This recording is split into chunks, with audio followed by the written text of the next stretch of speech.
Hi guys, welcome back to the channel. Today's video is seven things Americans do that confuse me as a European. So this is Diana. I think she is Irish, I'm pretty sure. So she'll be giving her take, I guess, European from Ireland. And I'll be doing it for a European from Jersey / the UK. Because we kind of have the same rules. So yeah, let's get into it. 7 things Americans do that confuse me as a European. What you got? Leisure activities, or you guys would say it like leisure. Wait, was she Already an ad. even leisure activities, or you guys would say it like leisure? Wait, was she hitting on me? No, I don't think she was. Is that what you guys say? So today we are going to talk about some things that still shock me about American behavioral traits. Okay. I'll probably have to stupefy that as a video title because the algorithm is not too smart. Things that Americans do that only Americans do habitually. Aww. The Canadian viewers always ask, do you include us in this list? Maybe a little bit for this one. Okay. You guys are different. Like, we are different from British people in the Republic of Ireland, but there is also like some crossover. Yeah, it's like there's like a crossover, I think, between like even European countries. Like there's always a bit that people do tend to do the same, but also in respect to their own country, it's, you know, separate, so they do have their own ways of doing things.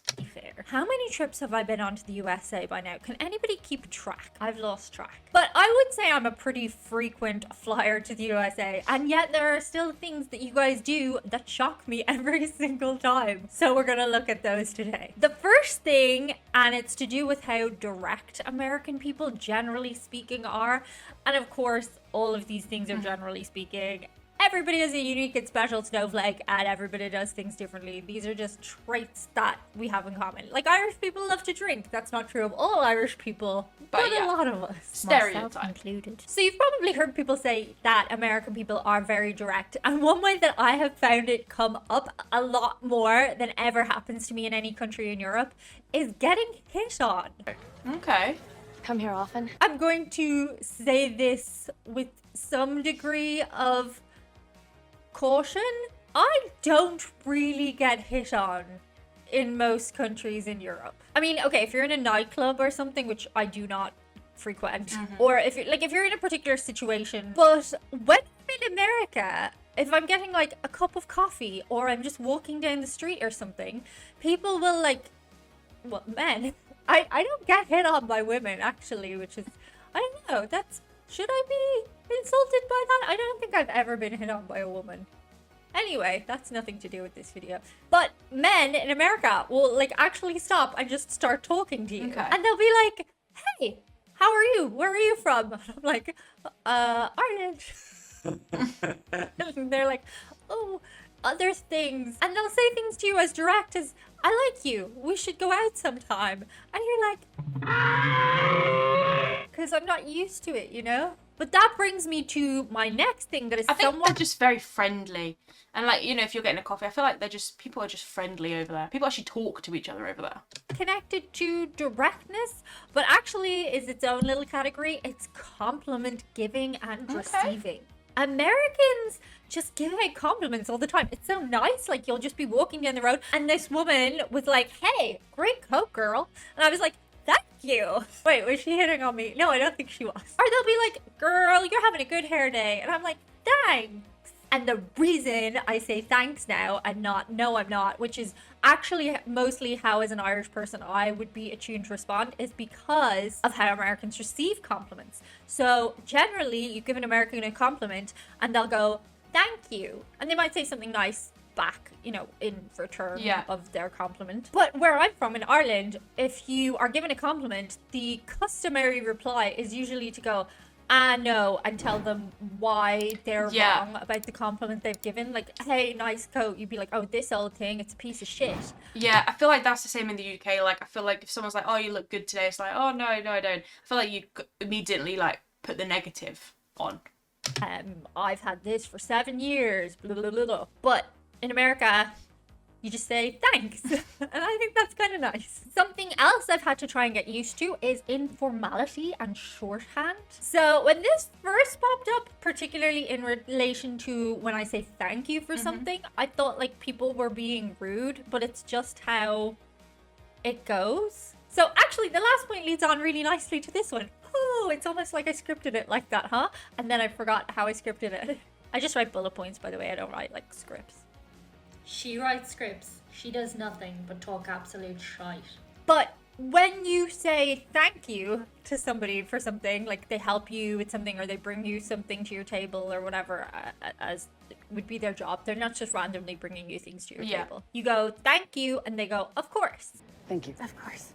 I knew the first time I heard it, they didn't mean like, of course. But it just sounded a bit curt. And the other thing American people do when you go, thank you, they go, I don't know. In Europe, a lot of times you'll have like a response like de nada. In Spain, if you say gracias, you say de nada. Or in Ireland, obviously you say thank you and you go, you're welcome. Which I guess is a bit like, of course. I love you more than life. Yeah, I feel like going, like, I feel like for us, perceived as rude in the UK. Like, if you did that, it's almost like you're not interested. But I guess each to their own. You love my beautiful angel. It's his birthday this week, by the way. We're going to have a party with dogs on Saturday, and I'll be recording that for Patreon and channel membership. If you want to check that out, do join us over there. But in a similar way, this shorthand translates to say you're in a shop and you'll ask somebody for something. And I don't know, it's not that in all shops in Europe people are like on their most formal behavior all the time. That's not the case. But say you go to somebody and you'll be like, excuse me, do you have this top in like a medium? And they'll be like, hey Marsha, do we have this top in a medium? Like, and they don't necessarily acknowledge you, which is like different, but not rude, just different. The next thing that always surprises me is the amount of brand loyalty that Americans have. And that shows itself in different ways in different parts of Europe. For example, in Ireland, it'll be what rugby team you follow or what football team. And that is the case in America too. In Spain, it'll be like, are you part of a hiking group or whatever? And I'm not saying brand loyalty doesn't exist in Europe, but the degree to which it exists in America is next level. And I do see the incentives for it. Like, for example, airlines, you guys got me really into that. Like, be loyal to an airline and they'll give you points, and if you collect those points, then you can get cheaper flights. And that totally works, and that's a great idea. That's but then there's stuff like Disney, like people are like Disney people or Harry Potter people. Let's take the Stanley Cup thing recently. Like, people want to feel part of something, but they will give their loyalty to a brand more so. And obviously that affects people in parts of Europe too, just not to the same extent. And I do find it really interesting. I'd really like to hear your input on why you think that might be, or if you think perhaps I'm incorrect in that, let me know below in comments. I do enjoy the conversational aspect of this, but from my casual observations, I have just seen a lot more brand loyalty in America than in Europe. The next thing is describing distance. So I've mentioned before on the channel how you guys will compare it to a physical thing, like, oh, it's 2 football fields away. Is that what you guys say? I feel like I've heard that. I feel like she's not making that up. Football fields is one, isn't it? Like, that's a way you describe a size of something. But another thing is that when I'll ask directions to somewhere in America, the way they will explain it is how long it will take me to get there. So for example, I might go, oh, do you know where the Irish Heritage Centre is? And they'll go, it's about 10 minutes away. And obviously they mean by car, because most of the time they do not mean by public transport or walking. But it's interesting how they default to how long it'll take you to get somewhere. I just find that interesting. And the next thing I have noticed about American personality traits is competitiveness. You guys are so competitive. This is why we don't want you in Eurovision. You'll take it too seriously. Like, you get that we're doing campy, but you'll like put huge production value behind the campiness. So as I understand, I think that's like, I mean, don't get me wrong, there are amazing British films.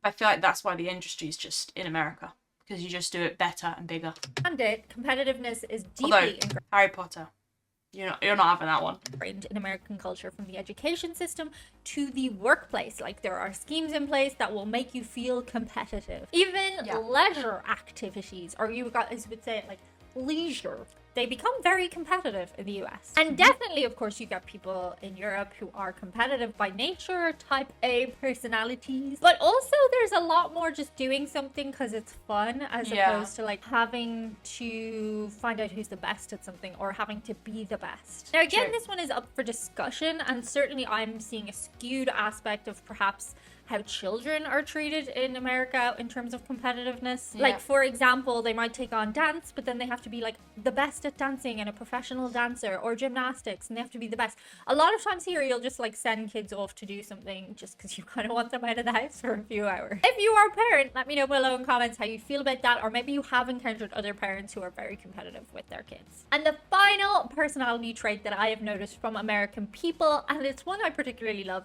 is entrepreneurial spirit. The United States has a strong culture of entrepreneurship and innovation. And Americans are hugely proud of self-made success stories. Like, you very much champion people who are go-getters and who do the thing. And I've noticed in society, you're very encouraging, even to me on this channel, of me trying something new or new ventures, or say somebody's trying to start a new company or something. People are so encouraging from America. And I find in Europe, it's a little bit more insular. Like, people are like, okay, you go do that thing. Like, the encouragement from the American side is just massive. And as I said, championing people who are go-getters, I think that's really cool. I guess it's hinged on the fact that the country is based on innovators and pioneers, and the come up has been so fast for America and how quickly it's grown, so it makes a lot of sense. But yeah, those are just a couple of things that That was good. Yeah, it's different ones that we haven't heard before. I feel like she's a good channel because she doesn't like repeat the same things in like from other videos and things like that. Yeah, so 7 things, I think they would confuse me as well. But I guess each their own. You guys do do things better than what we do, and I think we're jealous. I think that might be half the point. Smash that like button, guys. Diane's links are in the description below. Have a fantastic day. We'll see you in the next one.